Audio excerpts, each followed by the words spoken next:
In this video, we're going to be taking a look at the infotainment system inside the Range Rover Evoque 2023 to 2025.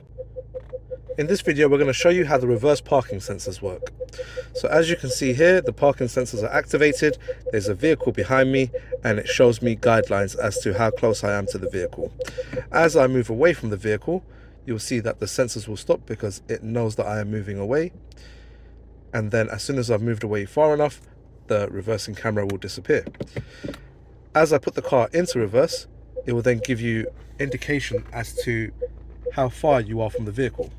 Please note that these lines over here indicate how much of a gap you need to leave to allow your boot to open properly.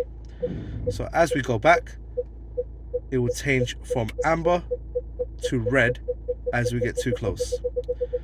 We need to leave this much of a gap to allow our boot to open safely. You also have sensors and icons located over here to tell you if you're hitting or if you're close to something on either side of the vehicle.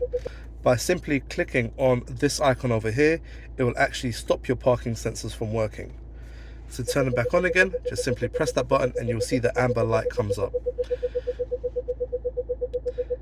This icon over here turns on and off your indication for how far you should be from the vehicle, and the beeping noise you can hear right now, you can mute that sound by clicking that button right there. Enjoyed this video and you learned something from it, please make sure to leave us a like. It really does support us and it helps us being able to create this type of content. And please subscribe to us to help us grow the channel and allow us to bring you more content with more variations.